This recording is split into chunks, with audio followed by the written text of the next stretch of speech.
Hello YouTube. Thanks for tuning back into my channel, Pollock's World of Entertainment. My name's Ed Pollock. Um, I am doing a review on Godzilla King of the Monsters, and let me start out by saying I thought it was a good movie. It is a Godzilla movie, so I mean there are some things that are going to be in common with Godzilla movies. Typically, the human end of it, the human acting is typically not very good, and this was really no exception. So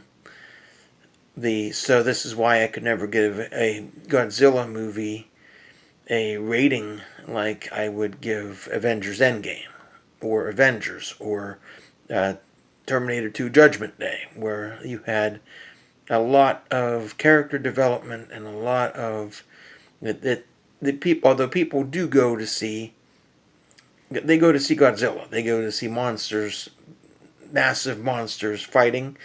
Now, the fight scenes are absolutely awesome, as they typically are. They were in Godzilla 2014 as well.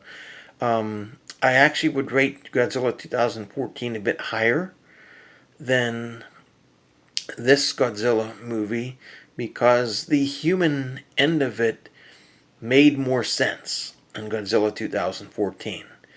And so even if the human acting wasn't all that good even in Godzilla 2014, it still at least it did make sense. In this movie, there were a lot of things that did not make sense. So with the action being really good, and that's the main part of it, that means I'm going to give it at least a better than a 5.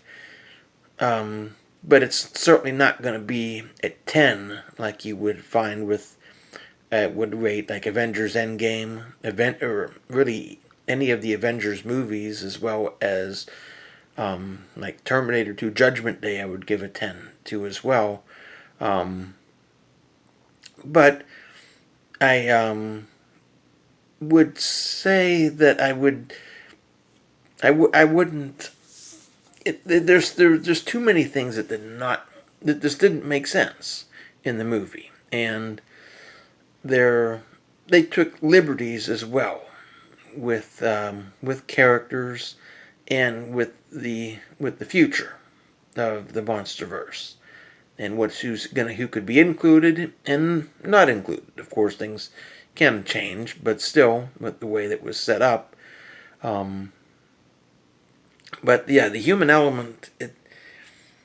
They utilized the human element too much. People go to see a Godzilla movie to see Godzilla and to see other massive monsters. And the other thing about the movie is that Rodan, King Ghidorah, and Mothra are not household names like Godzilla is. Doing a solo movie for Rodan, for Mothra, and even King Ghidorah before doing King of the Monsters would have been a good idea. This is how the Marvel Cinematic Universe started out. Now, the Marvel Cinematic Universe is changing. They're doing more team-up movies, but they are much more established now. The MonsterVerse is really just establishing itself. So solo movies would be a much better way to go at the start, and then you can do like a a Godzilla King of the Monsters. They're going to do King Kong versus Godzilla, and that'll be coming up next year. That about would do it. I would probably rate the movie a 6.5, 7 at the best. So I don't think I would go below a 6.5 because again the fight scenes, the monsters themselves are absolutely outstanding, and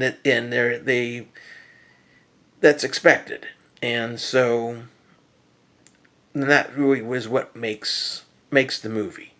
So from that standpoint, I can't rate the movie all that badly, but the supporting characters, the human element of it, this also is not good enough to give the movie anything like an 8 or 9 or 10 out of 10. So, about a 6.5 or maybe a 7 out of 10 for Godzilla King of the Monsters. Godzilla 2014, I would probably go more around a 7.5 for that movie. I thought that movie was better. What happened with the humans made more sense, and it flowed better. And so, from that standpoint, that'll do it. Please like and subscribe, and thanks again for tuning into my channel. I actually had done a review when I was at the theater, but I didn't like it, so I decided to do another one here. So again, thanks for tuning in, and please again like and subscribe. And other than that, everybody have a wonderful evening.